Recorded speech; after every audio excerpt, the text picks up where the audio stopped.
কে অপরাধীর ভূমিকায় থাকেন আর কে বিচারকের ভূমিকায় থাকেন সেটা বলা মুশকিল। কি শর্ত মেনে নিয়ে তারেক রহমান দেশে ফিরতে পেরেছেন সে প্রসঙ্গে সবচেয়ে বেশি যেই বিষয়টি আলোচিত হয়ে এসেছে সেটি হচ্ছে যে বাংলাদেশে একটা অন্তর্ভুক্তিমূলক রাজনীতির সুযোগ আবারও সৃষ্টি করার একটা শর্ত মেনে তিনি দেশে এসেছেন। তার উপরে বিশেষভাবে ভারতের তরফে এমন চাপ, এমন শর্ত দেওয়া ছিল যে তিনি অন্তর্ভুক্তিমূলক একটা নির্বাচনের চেষ্টা করবেন, মানে ফেব্রুয়ারির নির্বাচনটাকেও অন্তর্ভুক্তিমূলক করবার চেষ্টা করবেন। সেটা যদি সম্ভব না হয় তাহলে তিনি ফেব্রুয়ারির নির্বাচনের পর দায়িত্ব গ্রহণ করবার পরপরই আওয়ামী লীগের রাজনীতিকে বাংলাদেশে আবারও মানে বৈধ রাজনীতিতে পরিণত করতে যথাযথ ব্যবস্থা নেবেন, মানে আওয়ামী লীগের রাজনৈতিক কর্মকাণ্ডের ওপর থেকে নিষেধাজ্ঞা তুলে নেবেন। এই শর্তেই তারেক রহমান দেশে ফিরতে পেরেছেন। তারপর 25 তারিখ দেশে ফিরে তারেক রহমান যে বক্তৃতা দিয়ে আসলে জনমনে একটা ব্যাপক আলোড়ন সৃষ্টি করেছেন, যেই বক্তৃতায় তিনি ঐক্যবদ্ধ দেশের কথা বলেছেন। তিনি বলেছেন বাংলাদেশের হিন্দু, মুসলমান, বৌদ্ধ, খ্রিস্টান, পাহাড় সমতলের সকল মানুষকে ঐক্যবদ্ধভাবে দেশ গঠনে কাজে লাগতে হবে। যেখানে তিনি বলেছেন যে একটা নিরাপদ বাংলাদেশ তৈরি করাই তাঁর মূল লক্ষ্য, যেখানে তিনি বলেছেন আমরা শান্তি চাই, শান্তি চাই, শান্তি চাই, সেসব বাক্য শুনে আরো বেশি করে একদল মানুষের মধ্যে এই বিশ্বাস ভীষণভাবে দানা বেঁধে উঠেছিল যে তারেক রহমান আসলে কোনো প্রতিশোধমূলক রাজনীতি করতে চান না। তিনি রাজনীতিকে প্রতিহিংসা এবং প্রতিশোধের ঊর্ধ্বে নিয়ে গিয়ে একটা অন্তর্ভুক্তিমূলক পরিবেশ তৈরি করবেন, যাতে বাংলাদেশে আবারও আওয়ামী লীগ এবং বিএনপির যে দ্বিদলীয় মানে রাজনৈতিক ব্যবস্থা চলছিল সেটা আবার ফেরত আসে, যার ফলে চরমপন্থী রাজনীতি উস্কে দিচ্ছে যারা দেশে, সেই পক্ষটি একরকম পিছিয়ে পড়তে বাধ্য হয়। এমন নানা রকম তত্ত্ব তারেক রহমানের আশা ঘিরে কিন্তু চলছিল। এমনকি তারেক রহমান খ্রিস্টীয় নববর্ষের যে শুভেচ্ছা দিয়েছেন সেখানেও তিনি বলেছেন যে ধ্বংস নয়, প্রতিশোধ নয়, ঐক্যবদ্ধ বাংলাদেশ গড়তে হবে, কারণ ঐক্যবদ্ধ বাংলাদেশই সবচেয়ে শক্তিশালী বাংলাদেশ।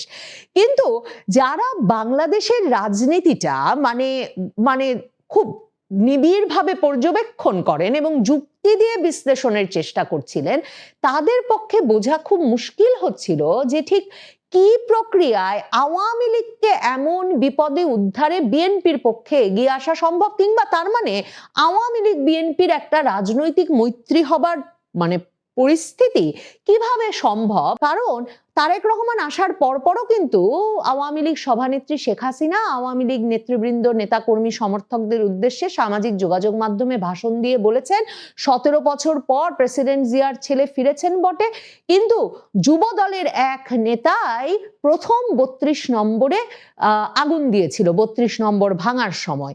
এবং তারেক রহমান প্রসঙ্গে মানে আওয়ামী লীগের যেসব অভিযোগ, তার মধ্যে একটা শীর্ষ অভিযোগ হচ্ছে এই যে 21শে আগস্ট যে গ্রেনেড হামলায় আওয়ামী লীগ তার নেতাকর্মীদের হারিয়েছে, যেই 21শে আগস্ট গ্রেনেড হামলা আওয়ামী লীগ মনে করে তার সভানেত্রীকে উদ্দেশ্য করে চালানো হয়েছিল, সেই গ্রেনেড হামলার পেছনে প্রধানতম ভূমিকা পালন করেছেন এই তারেক রহমান। কাজে এবং তারেক রহমান যে দেশে ফিরেছেন যেসব মামলা থেকে খালাস পেয়ে, তার মধ্যে একটা হচ্ছে এই 21শে আগস্ট গ্রেনেড হামলা।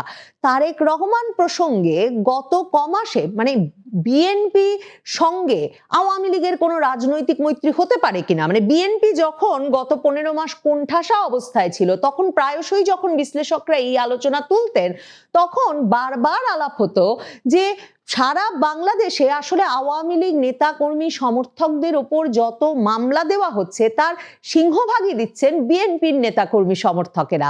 এবং এই যে বাংলাদেশের বিভিন্ন জায়গায় আওয়ামী লীগের নেতাকর্মীদের ওপর এবং অঙ্গ সংগঠনের নেতাকর্মীদের ওপর যেসব মব হামলার ঘটনা ঘটছে, বাড়িঘরে ভাঙচুরের ঘটনা ঘটছে, সেসবও দেখা যাচ্ছে শেষ পর্যন্ত স্থানীয় প্রভাবশালী বিএনপি নেতৃবৃন্দই জড়িত থাকছেন। কাজে এই অবস্থায় একটা মৈত্রী বা রাজনৈতিক কৌশল হিসেবেও এই দুই দলের কাছাকাছি আসা সম্ভব, সেটা বিশ্বাস করতে আবার আরেক দলের খুব কষ্ট হচ্ছিল। কিন্তু অনেকেই বলছিলেন রাজনৈতিক কৌশলে রাজনীতির পালা বদলে কি না ঘটতে পারে।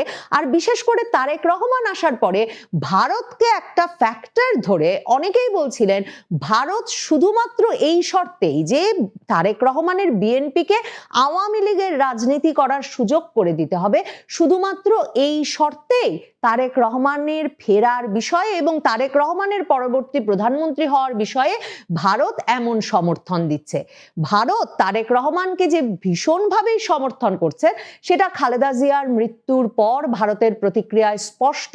ভারত তার পররাষ্ট্রমন্ত্রী এস জয়শঙ্করকে প্রধানমন্ত্রী মোদীর বার্তা ব্যক্তিগতভাবে তারেক রহমানের হাতে তুলে দিতে ঢাকা পাঠিয়েছিল। ভারতের প্রতিরক্ষা মন্ত্রী রাজনাথ সিং বাংলাদেশের হাই কমিশনে গিয়ে দিল্লিতে শোক বইয়ে লিখে এসেছেন যে খালেদা জিয়াকে ভারত বাংলাদেশ সম্পর্ক উন্নয়নে তার ভূমিকার জন্য ভারত চিরকাল কৃতজ্ঞতার সঙ্গে স্মরণ করবে। কাজেই ভারত যে বিএনপিকে পছন্দ করে ফেলেছে, তারেক রহমানের বিএনপিকে পছন্দ করে ফেলেছে, তারেক রহমানকে নেতা হিসেবে মেনে নিয়েছে এবং বাংলাদেশের ভবিষ্যৎ প্রধানমন্ত্রী হিসেবে দেখতে চায়, ভারত সম্ভবত ব্যাপারটাতে রাগঢাক করছে না। কিন্তু এই বিএনপি কি আওয়ামী লীগকে কোনো ছাড় দেবে? আওয়ামী লীগকে রাজনীতিতে ফেরাবে? বিএনপির সম্ভবত সেটা পরিষ্কার করা জরুরি ছিল।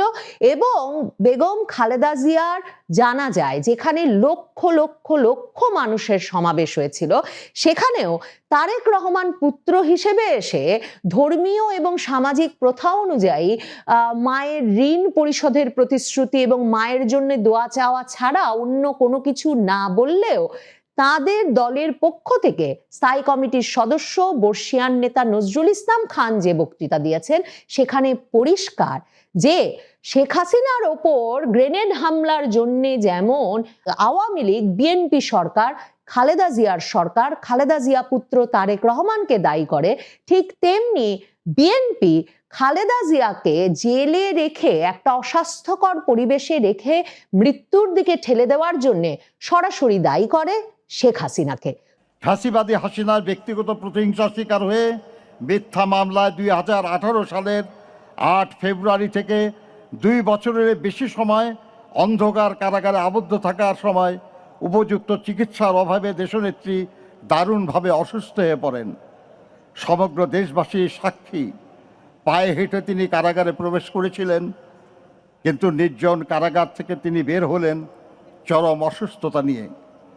দেশ বিদেশের চিকিৎসকদের মতে পরবর্তীতে গৃহবন্দিত্বের 4 বছর তাকে বিদেশে চিকিৎসার সুযোগ না দেওয়ার কারণেই তার অসুস্থতা বৃদ্ধি পেয়েছে এবং তার ফলশ্রুতিতে অবশেষে তাকে মৃত্যুর কাছে হার মানতে হলো এই অপরাজয় নেত্রীর। তাই এই মৃত্যুর দায় থেকে ফ্যাসিবাদী হাসিনা কখনো মুক্তি পাবে না। শুধু কি খালেদা জিয়ার শারীরিক অসুস্থতার জন্যই বিএনপি, নজরুল ইসলাম খান আওয়ামী লীগকে দায়ী করলেন, শেখ হাসিনাকে দায়ী করলেন, নাকি শেখ হাসিনাকে আসলে তারেক রহমানদের পুরো পরিবারের যে দুর্ভাগ্যজনক পরিস্থিতি, যেখানে 2 ছেলে মা থেকে আলাদা, এক ছেলের মৃত্যু হলো মালয়েশিয়ায় নির্বাসিত অবস্থায়, এই পুরো পরিস্থিতিটার জন্যে বিএনপি আসলে ফ্যাসিবাদী আওয়ামী লীগ সরকারকে দায়ী করে? কনিষ্ঠ পুত্র আরাফাত রহমান কোকো স্বৈরাচারী আওয়ামী লীগ সরকারের রাজনৈতিক প্রতিহিংসার শিকার হয়ে মালয়েশিয়ায় অবস্থানকালে প্রকৃতপক্ষে বিনা চিকিৎসায় 2015 সালের 24শে জানুয়ারি মাত্র 45 বছর বয়সে ইন্তেকাল করেন। তার লাশ যখন ঢাকায় আসে তখন তার মা দেশনেত্রী বেগম খালেদা জিয়াও ছিলেন তার গুলশান অফিসে সেই একই সরকারের প্রতিহিংসার শিকার হয়ে অন্তরীণ। নজরুল ইসলাম খানের এই বক্তৃতাটা এই যে বিএনপির এক রকমের আনুষ্ঠানিক অবস্থান আওয়ামী লীগের রাজনীতি সম্পর্কে, আওয়ামী লীগের রাজনীতির ভবিষ্যৎ সম্পর্কে, সেটা বুঝতে অসুবিধা হয় না। এবং সে কারণেই তারা এই দিনটিকে বেছে নিয়েছিলেন। কারণ তারেক রহমান আসার পর থেকে যেটা বলছিলাম, ভীষণভাবে এই প্রচারণা চলছিল যে তিনি আওয়ামী লীগকে ফিরিয়ে আনার শর্তে দেশে আসার সুযোগ পেয়েছেন। তরুণ নেতারা জাতীয় নাগরিক পার্টির তারা জামায়াতে ইসলামীতে গিয়ে যোগ দিল এবং বলতে থাকলো যে একমাত্র জামায়াতে ইসলামী ছাড়া আর কোনো দলকে তাদের কাছে বিচার বিচার সংস্কার মানে জুলাই আন্দোলনের প্রতি প্রতিশ্রুতিবদ্ধ বলে মনে হচ্ছে না। নজরুল ইসলাম খান বলছেন যে খালেদা জিয়াই ছিলেন ফ্যাসিবাদ বিরোধী আন্দোলনের প্রধান মুখ, প্রধান অনুপ্রেরণা। আর ভারতের পররাষ্ট্রমন্ত্রী এস জয়শঙ্কর যখন ভারত বাংলাদেশ সম্পর্ক উন্নয়নে খালেদা জিয়ার অসামান্য অবদানের কথা প্রধানমন্ত্রী মোদীর পক্ষ থেকে স্মরণ করতে ঢাকায় উপস্থিত, তখন নজরুল ইসলাম খান তার বক্তব্যে বিএনপির তরফে এটাও মনে করান যে খালেদা জিয়া যেমন 15 বছরের ফ্যাসিবাদ বিরোধী আন্দোলনের প্রধান মুখ ছিলেন, ঠিক তেমনি তিনিই ছিলেন বাংলাদেশের আধিপত্যবাদ বিরোধী রাজনীতির সবচেয়ে শক্তিশালী অনুপ্রেরণা। নজরুল ইসলাম খান বললেন, প্রতিপক্ষ রাজনৈতিকভাবে মোকাবেলা করতে ব্যর্থ হয়ে তাকে ব্যক্তি শত্রু হিসাবে গণ্য করা শুরু করে। স্বৈরাচারী শেখ হাসিনা, স্বৈরাচারী হোসেন মোহাম্মদ এরশাদ, এমনকি তথাকথিত ১/১১ সরকারের সময়ও দেশনেত্রীকে কারারুদ্ধ করা হয়। ফ্যাসিবাদী হাসিনা স্রেফ প্রতিহিংসা চরিতার্থ করার জন্য দেশনেত্রীকে তার শহীদ স্বামীর স্মৃতি বিজড়িত বাড়ি থেকে উৎখাত করে এবং মিথ্যা অভিযোগে 17 বছরের কারাদণ্ডে দণ্ডিত করে। তবুও আধিপত্যবাদী অপরাজনীতির সাথে তিনি আপোষ করেননি মত প্রকাশের স্বাধীনতা কিংবা ভোটাধিকারের প্রশ্নে। ফলে তিনি হয়ে উঠেছিলেন ফ্যাসিস্ট শাসন বিরোধী লড়াইয়ের অনন্ত অনুপ্রেরণা। তবে রাজনীতিতে যেমন শেষ কথা বলে কিছু নেই, রাজনীতিতে পরম শত্রুও যেমন মিত্র হয়ে উঠতে পারে, তেমনি রাজনীতিতে শেষ কথা বলে কিছু যে নেই তার সবচেয়ে বড় প্রমাণ সম্ভবত সাম্প্রতিক সময়ে তারেক রহমানের স্বদেশে প্রত্যাবর্তন। শুধু তাই নয়, তারেক রহমানের স্বদেশে প্রত্যাবর্তনের পরে সারা বাংলাদেশে এমন সম্বর্ধনা পাওয়া, ভারত থেকে এমন স্বীকৃতি, এমন সম্বর্ধনা পাওয়া, আর বেগম খালেদা জিয়ার মৃত্যুতে রাষ্ট্রীয় শোক আর লক্ষ লক্ষ লোকের সমাবেশ। মানে কখন যে রাজনীতিতে কে অপরাধীর ভূমিকায় থাকেন আর কে বিচারকের ভূমিকায় থাকেন সেটা বলা মুশকিল।